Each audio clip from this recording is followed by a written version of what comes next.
Bienvenida Lilita Carrió, gracias por atendernos. Buenas tardes, ¿cómo te va? ¿Cómo? Bien.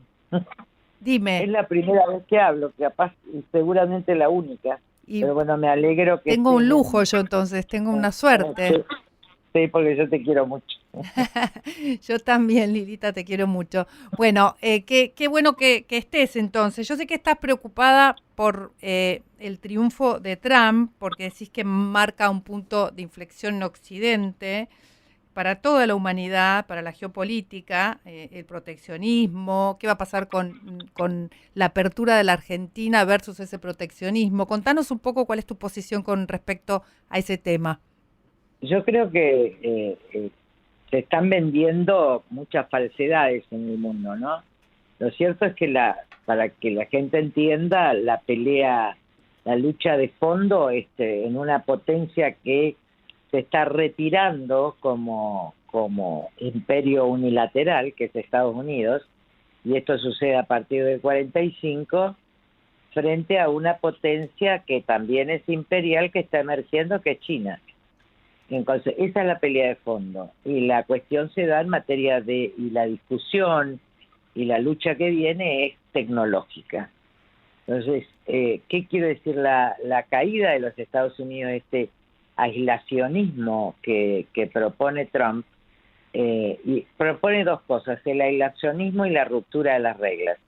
La ruptura de lo que se dio en llamar el Estado de Derecho y la democracia americana, tal cual como la estudiamos y la vimos durante los que estudiamos desde el propio nacimiento de la descolonización, básicamente de Inglaterra, hasta ahora, y el quiebre del orden del 45, es decir, de Naciones Unidas, del Fondo Monetario Internacional, de las instituciones que se crearon, de la Organización Mundial de la Alimentación, de la Salud, etcétera, porque él está determinado a romper las reglas.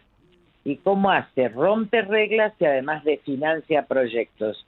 Y yo creo que empieza por sus socios en un ataque brutal contra México y Canadá, que son economías básicamente integradas.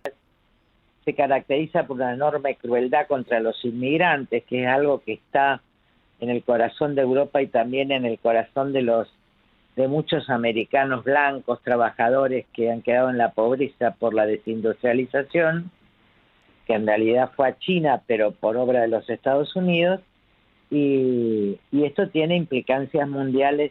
La verdad es que yo les diría, nunca pensé que iba a haber la caída de Occidente tal cual lo conocemos. Mayor perjudicado obviamente es Europa, y también toda una cultura, ¿no? Toda una cultura occidental que es judeo-cristiana, que es universal. Ellos invocan después otras cosas, pero la verdad que estamos viviendo un cambio de era marcado por la tecnología. Todo cambio de era está marcado por la tecnología y por la ciencia. Lo que pasa es que no sé a dónde nos lleva esa tecnología, sobre todo porque él produce una alianza casi imperial, les diría yo. Por eso, semióticamente es muy interesante ver la vestimenta de la asunción de Trump, porque ella está vestida, la señora de Trump, que no recuerdo el nombre, Melania Trump, está vestida con el mismo sombrero que Kate Middleton, la futura reina de Inglaterra. Y la hija Ivanka está vestida con un sombrero típicamente inglés, de la realeza inglesa. Entonces, ¿qué es lo que se quiso aparecer? Y al lado de ellos, los representantes tecnológicos, alguien entre ellos que es sudafricano, donde el supremacismo blanco ha sido terrible con el apartheid, y los grandes gigantes tecnológicos. Entonces, la tecnología no es buena ni es mala, pero usada mal puede servir a una oligarquía mundial que controle las conciencias, que impida el conocimiento de la verdad. Y el otro elemento que sí coincide en algo con Argentina es que el propio Trump invoca a Dios, como si el poder le viniera de Dios, cuando dice me equivoqué, al haberme salvado Dios me eligió. El tema es que su discurso es profundamente cruel, sus hechos son crueles. Por ejemplo, la quita de ayuda a Sudáfrica para el tema del HIV y SIDA, que es terrible, la USAID, que son organismos que básicamente trabajan con enfermedades, independiente de que haya o no sectores que hayan estado corruptos, porque yo desconozco, pero bueno, la crueldad, por ejemplo, de que los hijos de inmigrantes nacidos en los Estados Unidos no puedan ser estadounidenses, con lo cual son parte, porque si el principio de sus países es el jus solis, no el jus sanguinis. Por ejemplo, todos los latinoamericanos tenemos el principio del jus solis. Vos tenés la nacionalidad de donde naciste. Entonces, si vos naciste en Estados Unidos tenía ese mismo principio. Él lo cambia, o sea, convierte en parias a los hijos de migrantes nacidos en los Estados Unidos. Es algo que yo había ya hablado en el año 2007 en un libro que escribimos, El futuro es hoy, pero nunca lo vi de decir, va de financiar Naciones Unidas. Tiene un acuerdo muy claro con Putin, esto está claro en Estados Unidos desde hace mucho. Va de financiar a Europa, sobre todo a la OTAN, le va a imponer aranceles a Europa, y yo creo que el ganador por templanza y por los chinos tienen una forma de ser, es una cultura milenaria, profundamente autoritaria, profundamente imperial. De hecho es una dictadura que controla la mente de las personas, pero ellos son taoístas en el sentido de que en la crisis ellos no hablan, sino solo ven oportunidades. Entonces creo que Estados Unidos le está abriendo a su supuesto enemigo, China, un sinfín de oportunidades en todo el mundo, y está generando hacia Estados Unidos y sus países satélites un odio visceral, se puede ver. Así que esto tiene implicancias enormes para la civilización. Lo que viene, el mayor conflicto en realidad, lo que dice respecto de Gaza. Miren que yo estuve siempre de acuerdo en el derecho moral del Estado de Israel a habitar allí, pero de ahí a que se diga que en el territorio de Gaza van a ser la Riviera Mediterránea mientras la gente está volviendo con sus casas devastadas, es de una crueldad infinita. Y me parece que la crueldad está caracterizando determinados discursos y que esa crueldad no viene de Dios, no es judeocristiana, no viene de la razón, no viene de ningún humanismo, solo puede venir de la ignorancia y de la crueldad, que es, bueno, es la estupidez humana, porque el mal finalmente es estúpido, ¿no?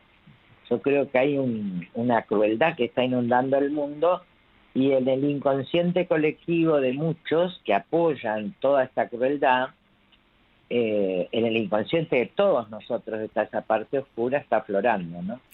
Doctor. Y la verdad es que uno siente que no quiere ser la caricatura de esto, ¿no? Ese es el seguidismo absoluto al trumpismo. La caída de la República Americana es un juego de doble filo para el propio Estado argentino, ¿no? Que encarna en este caso el presidente Milei. Por eso tiene tanta implicación en nosotros, porque en todo caso el presidente Milei es un seguidor en un país satélite en esta política internacional de los Estados Unidos. Se vio con la Organización Mundial de la Salud, se vio con el discurso. Yo no formo parte del discurso woke, soy feminista, pero no tengo nada que ver con ese discurso, que además no nace de la izquierda, es mentira. La teoría de la cancelación y toda esta cosa woke no viene del marxismo, no viene de la izquierda. En todo caso viene de una exageración, pero no tiene que ver con esto, más con un capitalismo consumista, si se quiere. Entonces, me parece que esto hoy justamente inicio el curso en el Instituto Hannah Arendt sobre estos temas a partir de las 20 horas, así que los invito a todos los que quieran asistir para que se inscriban, porque van a ser 2 clases sobre todas las implicaciones, Ucrania, Mar de la China, bueno, lo que significa para el mundo el final de una era, ¿no? El final de una era que es el nacimiento de otra que no sabemos a dónde vamos, pero donde el humanismo mismo está en juego, ¿no? Los valores con los que nos criamos están en juego. Doctora, Pepe Gil Vidal la saluda, ¿cómo le va?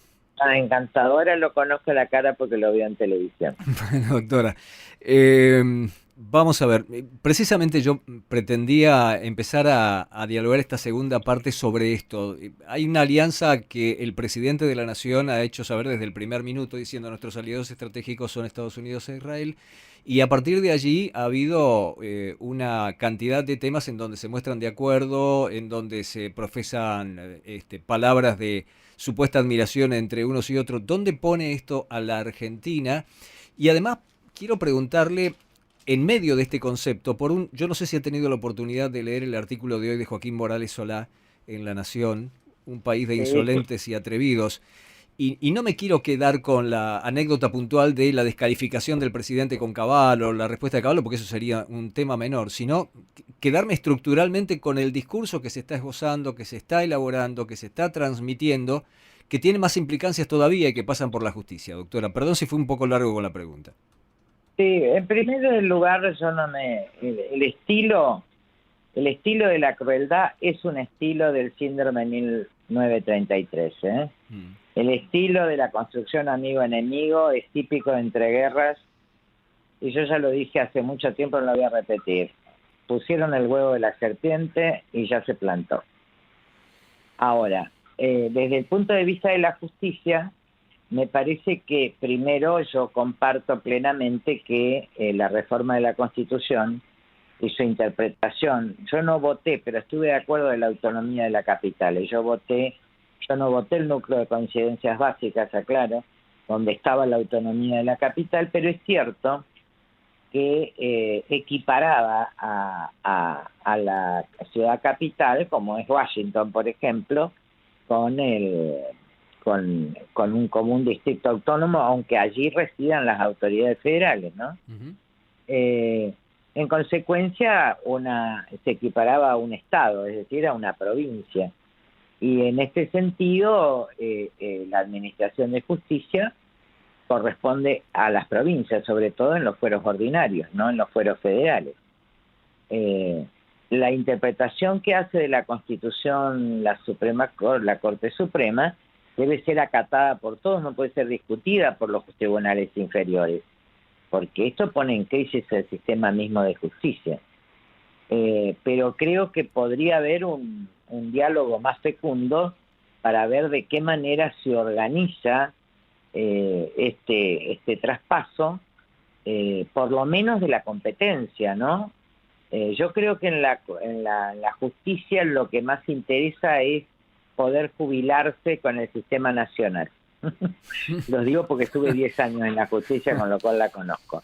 Es decir, no es un problema de jerarquía, es un problema de querer tener el régimen de jubilaciones especial que ganan el 82% móvil, que no están sujetos a los impuestos, a las ganancias, por ejemplo, cosa que es una cosa totalmente aberrante, porque esto también lo convalidó la Corte, pero es aberrante porque la estabilidad en el sueldo significa que no te pueden aplicar impuestos particulares, pero no impuestos generales. Entonces, creo que esto carece de sentido, pero me parece que esa reacción corporativa es la reacción corporativa esperable, que el pronunciamiento de la Corte abre un camino, que ese camino será más lento o más largo, pero que será, porque está equiparada a una provincia y que una Cámara Civil y una acordada no pueden interpretar a la Constitución de manera distinta que la interpretación del más alto Tribunal de Justicia. Lo que pasa es que siendo nuestro sistema que resuelve en un caso concreto y habiendo en este momento una conformación que tendrá que desempatar a alguien porque quedaron dos por esa posición y uno en minoría, que es Rosenkrantz, seguramente en otro caso, en este caso hay que cumplir, sí o sí. En otros casos que vayan, sí o sí. En otros casos puede ser que con otra integración del tribunal la cuestión no quede clara en cuanto a cómo se receptan los recursos extraordinarios, porque en realidad lo que va a hacer el Superior Tribunal de Justicia de la ciudad es entender previo a la Corte en los recursos extraordinarios de inconstitucionalidad o de arbitrariedad de sentencia, que hoy es la función de la Corte. Entonces dice, no, usted tiene que agotar la vía del Superior Tribunal de Justicia en las provincias para ir a la Corte, y lo que la Corte le dijo, si usted tiene la entidad de una provincia, lo que sea fuera ordinario va primero al Superior Tribunal de Justicia por competencia de la ciudad y después va a la Corte. Lo cual va a ser así tarde o temprano, porque así lo quiso el constituyente, ¿no? Ahora, esto tiene una gran... Por eso yo creo que más que cerrar un caso, una situación o un camino, lo que la Corte dijo, y le dijo también a los legisladores, es decir, a la Cámara de Diputados y Senadores, es resuelvan esta cuestión, porque la Constitución, la manda constitucional dice que todos los poderes tienen la autonomía de las provincias, artículo 5 de la Constitución Nacional. Me parece que es un camino, yo no quiero calificar, la verdad que hay tantas calificaciones y tan poca sustancia, y tanta perturbación. Miren, cuando uno ve las noticias en la Argentina, yo hasta hace una semana vivía en Disney, lo que no era real. Es decir, teníamos un gobierno con una legitimidad enorme, todo estaba estable, se había terminado con la inflación, se acordaba con el fondo. Bueno, yo decía, yo ya viví esto tiene cosas muy buenas, pero estamos viviendo una especie de campaña electoral permanente, esto no es real, hay muchos problemas por resolver. Desde hace 3 días veo un enojo presidencial que no es compatible con un jefe de Estado, y una discusión y una crueldad si pareciera ser un ímpetu de hablar, que me da la sensación de que no estábamos en ese país de que era Disney, ¿no? Que estábamos en un país mucho más difícil, con caída de bolsas, inestable en el mundo, inestable en los países emergentes, y entonces yo pediría calma, ¿no? Sobre todo calma a la jefatura de Estado, porque el país ha sufrido mucho para bajar la inflación y ha sufrido los sectores más vulnerables. Entonces no tiremos todo a perder, porque los mercados son muy sensibles. Y los mercados son muy sensibles hoy en el mundo porque están sensibles en el propio Estados Unidos, porque estamos terminando una era. Entonces me parece que la tranquilidad de un gobierno puede... Porque no se olviden que de los 28.000 o 29.000 millones que todo el mundo dice que tenemos de reserva, esto también es mentira, porque gran parte de eso, casi 2/3, pertenece al blanqueo, es decir, se depositó en dólares en los bancos y como parte de eso lo retiene el central, en eso consisten esas reservas, pero esas reservas no son netas del Banco Central, son de los ahorristas, es el encaje. Entonces, guarda que está también el peligro de que decir tanta plata tenemos, de cuánta plata tenemos que disponer, no disponemos de eso, disponemos a lo mejor de 6.000 millones, pero en términos negativos es neto, es decir, todavía el país está frágil. Lilita, con esa fragilidad me parece que la seriedad y sobre todo el respeto mutuo, ¿no? Me parece que la violación al respeto es una cosa de tan generalizada. Estoy pendiente también de la campaña en Alemania, porque como el mundo está cambiando, yo me dediqué a observar prácticamente todo lo que sucede en el mundo, mucho más que en la Argentina. Lo que sucedió en esta semana yo no lo entiendo, y le da mucha intranquilidad a la sociedad. Lilita, Sobre todo a la gente que tiene ahorros. lo que está pasando en el Congreso, quería preguntarte si te parece alentador para la política que hoy la Cámara de Diputados quizás podría sancionar el Claro. proyecto de ley de ficha limpia y, bueno, la próxima semana quizás también avance el tema de las PASO. Lo que no incluyeron en las extraordinarias es el presupuesto. Pero, ¿qué te parece cómo está Mira, en funcionando primer y qué lugar, pensás de estos dos proyectos? en un país serio la ley de leyes es el presupuesto. En un país serio, ¿eh? Yo creo que esto también es uno de los problemas que tiene el fondo. Cuando el fondo le dice, usted no puede pedirme un préstamo sin presupuesto. Cuando ya dos veces sin presupuesto. No puede, porque el presupuesto es la ley madre de cuáles son los gastos y cuáles son los recursos, y eso es facultad del Congreso. Entonces esto es muy grave, esto es una violación constitucional. Y creo que esto lo está diciendo el fondo. Mire, el acuerdo tiene que pasar por el Congreso, le dice el fondo, pero para eso tiene que pasar el presupuesto. Esta es una cuestión de fondo que nadie se da cuenta. Lo segundo, me parece que ojalá que hoy salga, son proyectos nuestros de hace tantos años que me parece bien, es paso a paso, pero yo como igual que el ingreso ciudadano a la niñez, ¿no es cierto? La AUCH que ha bajado, han subido el monto, entonces ha bajado la pobreza, es un proyecto mío del año 96. Miren si lo hubieran aprobado en el 96. Lilita, Otra ¿nos sería esperás, la nos situación esperás de las unos niñas en minutos? Argentina. ¿Nos esperás Sí, unos minutos que tenemos que ir a las noticias y sí, volvemos? sí, sí. Gracias, Lilita.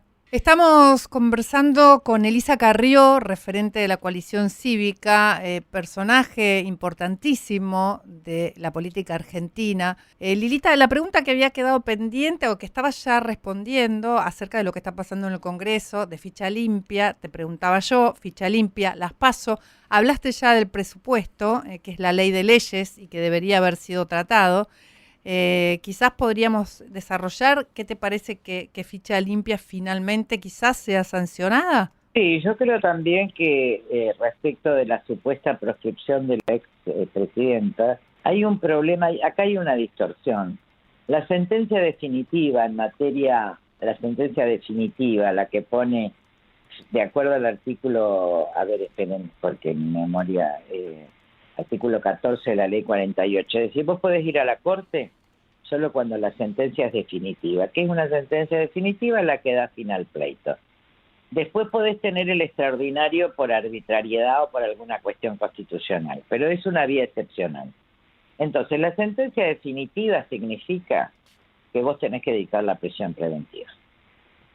Con lo cual, la situación real es que si se aplica correctamente la prisión preventiva, al menos al momento de la condena y finalizado el cargo de la señora presidenta, era necesario la prisión preventiva. Ella tendría que tener prisión preventiva domiciliaria porque está condenada. Ese es el correcto entendimiento. Ahora, después, obviamente, eso tendrían que haber pedido los fiscales, me parece a mí. Con lo cual, la ficha limpia no puede depender de que esta señora esté condenada o no. La ficha limpia es necesaria para toda la sociedad, con los resguardos, con el doble conforme, porque si no también puede haber persecuciones arbitrarias. Recuerden usted que yo tuve creo que 45 juicios. Está claro, obviamente terminaron todos sin ningún sustento, etcétera, pero puede haber un esquema de persecución. Así que la ley lo que dice es que si hay una sentencia definitiva, es decir, doble conforme, tanto del tribunal que lo juzga como de la Cámara que lo revisa, estamos frente a una sentencia definitiva en los términos de la ley de partidas, miren, que era legislación de la India, que después se traslada a la ley 48, que es una de las primeras leyes de la nación.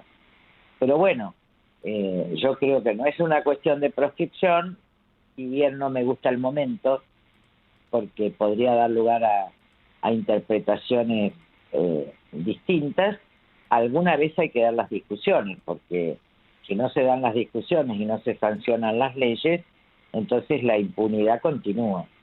Hubiera sido preferible que lo hubieran votado un año antes o 10 años antes, porque todos estos proyectos vienen de tantos años. Les estoy hablando a ustedes, miren, El ingreso ciudadano a la niñez es un proyecto de Elisa Carca y mío del año 96. Fíjense hoy que la reducción de la pobreza, todos reconocen que fue el ingreso ciudadano y el plan alimentar lo que bajó los índices de la pobreza. Hubiéramos solucionado por lo menos el problema de la pobreza en la niñez, que ya lo teníamos en la década de Menem, porque cuando yo asumo como diputada, ya se proyectaba un 40% de chicos pobres para el año 2000.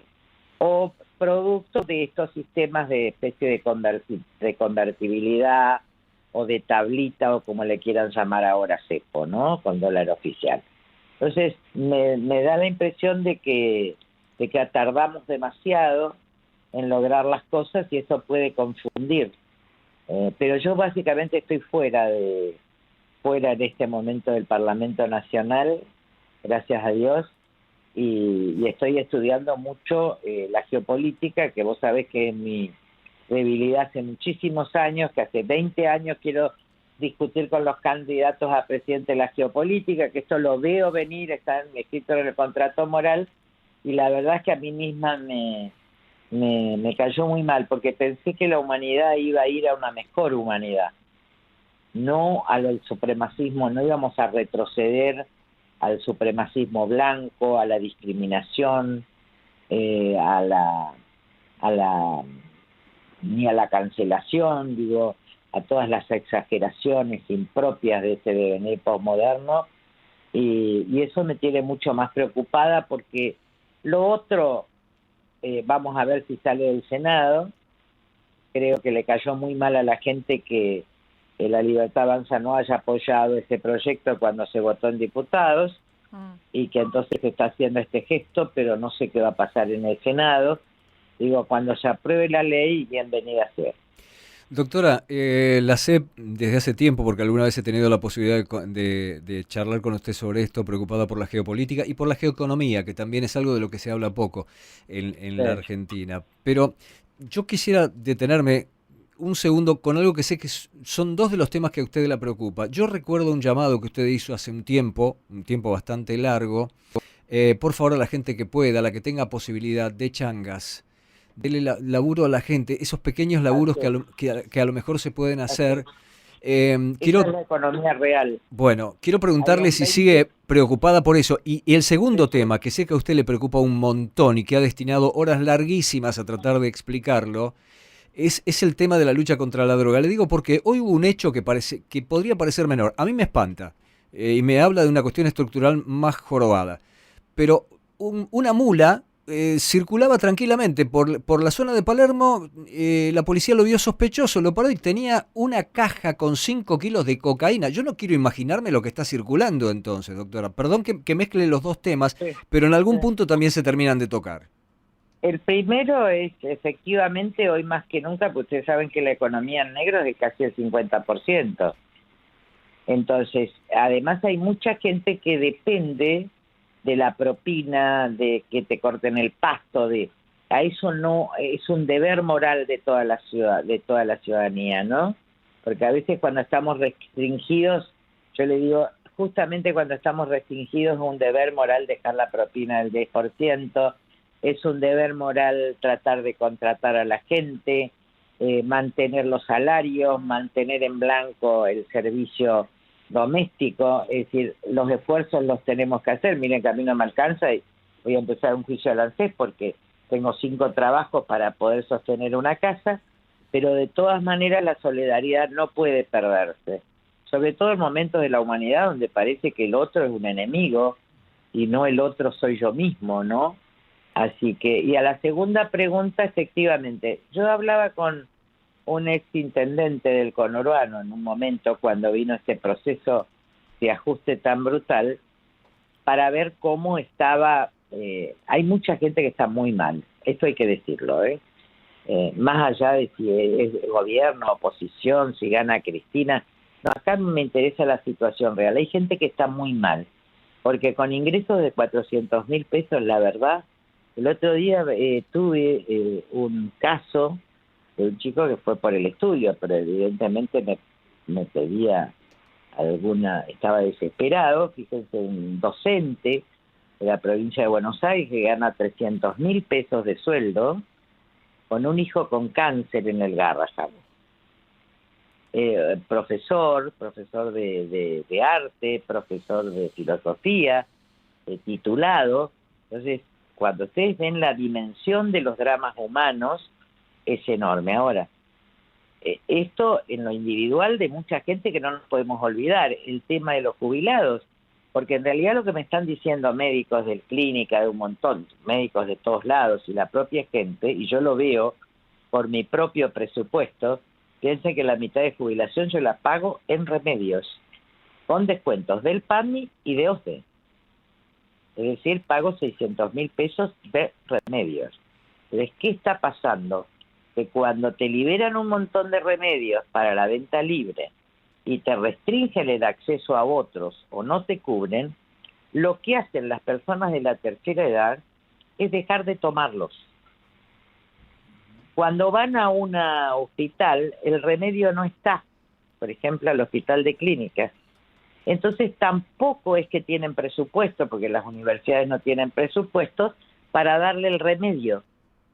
Entonces estamos en un abandono, hay una especie de resignación, que es una tristeza infinita en los sectores de ingresos mínimos, sobre todo vinculados a los jubilados, que es dramático.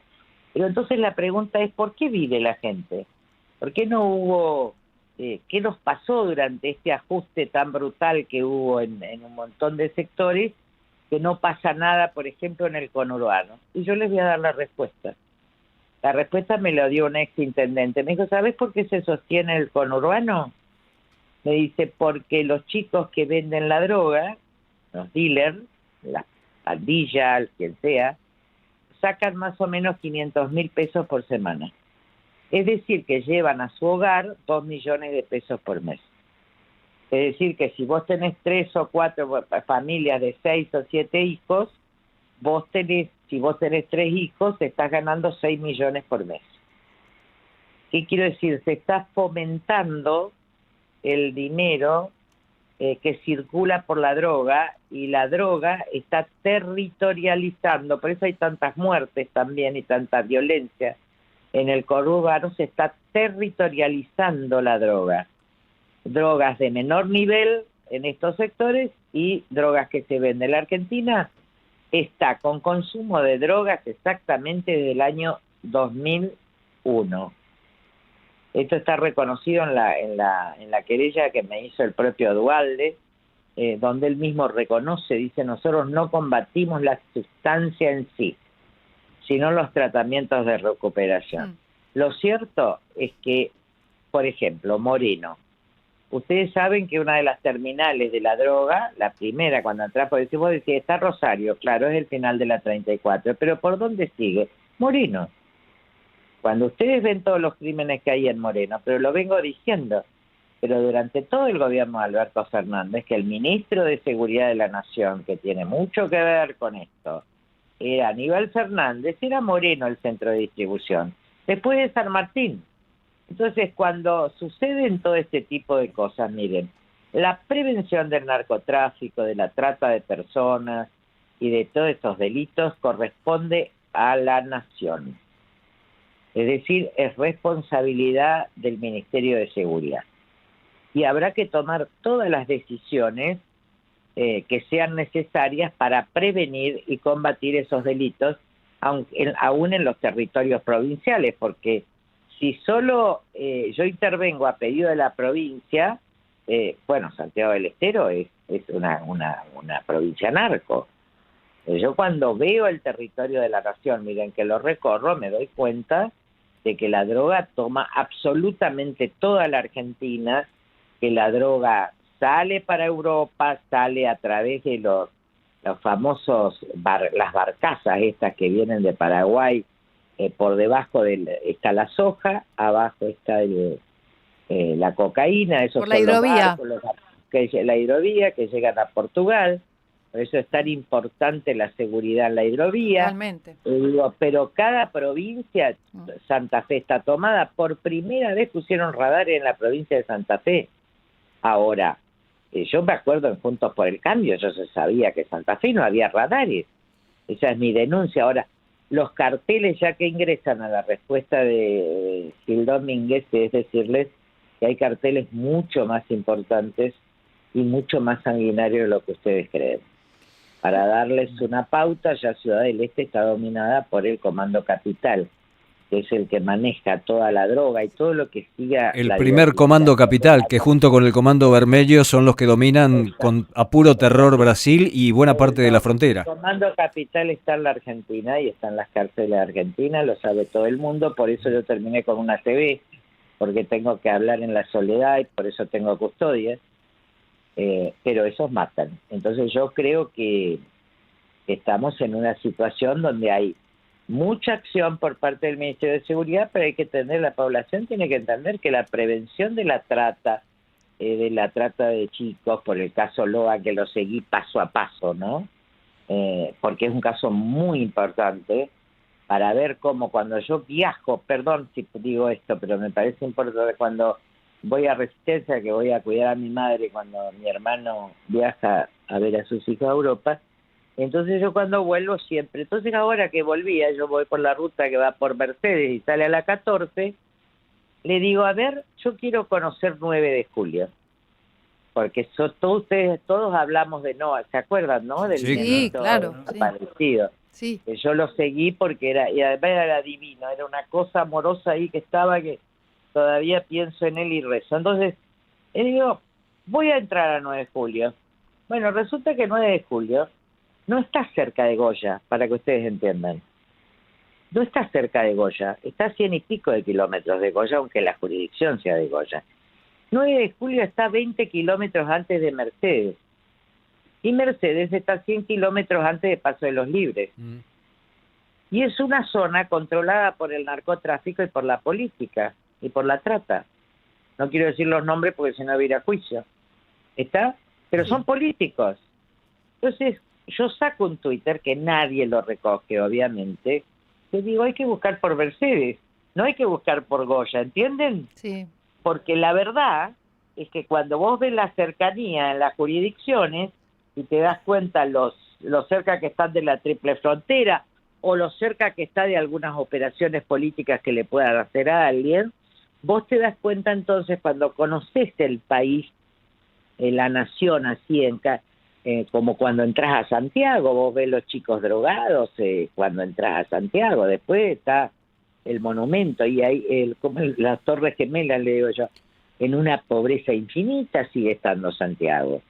Pero bueno, ahí ya la Ruta 34 se hizo a propósito, al lado de las ciudades del norte, justamente para traer la droga del gobernador Massa. La situación ya lleva 25 años, ya el fiscal Moscow en Nueva York, cuando yo estuve presidente de la Comisión de Lavado y me entrevisté con él en el caso del BCCI, que era de Guy Faraón, me dijo, Guy Faraón, donde estaba el general Noriega, muchísimos implicados en el famoso BCCI, una causa que tuvo su proceso en Estados Unidos, estoy hablando de no sé cuántos años, porque no sé cuántos años tengo, ya estoy por llegar a los 70, y entonces el fiscal Mosco, que me voy a verlo al despacho, me dice, no, el 80% de la campaña del entonces presidente Menem fue financiado por Guy Faraón y el general Noriega, es decir, el narcotráfico. Fíjense los años que llevamos sin una política. Ahora, hoy, si ustedes me dicen que a mí un exintendente que es justicialista, o sea, no es alguien me dice, hoy se sostiene por los ingresos de los dealers de la droga, y si vos vas a una villa te das cuenta que el padre está preso, el hermano está preso, la mujer a veces trabaja, tiene todos los trabajos, pero el que no está preso está muerto. Entonces, ¿de qué familia me hablan? Nosotros tenemos que reconstruir la familia en la Argentina, pero no en el sentido nuclear, en el sentido cristiano de la palabra. Tenemos que ir a una reformulación de la unidad familiar, y detesto como política, pero además como creyente, que en nombre de la familia digan tantas barbaridades, gente que ni siquiera ha podido construir una familia. ¿no? Gente que ni siquiera, personajes políticos o mujeres políticas, ni siquiera han podido construir familias, que no nos atengamos a esta realidad, que son familias sin padres, con padres presos, con hijos muertos. Esta es nuestra realidad. Y esto es lo que hay que reconstruir. Lilita, un placer La como verdad, siempre conversar con vos. Lamentablemente nos quedamos sin tiempo y no, al contrario. es un placer tenerte. Gracias, Lilita. Podemos hablar de otra cosa al menos, ¿no? Dale, la próxima hablamos de otra cosa. Así es. Un beso enorme. Chao, hasta luego. Gracias.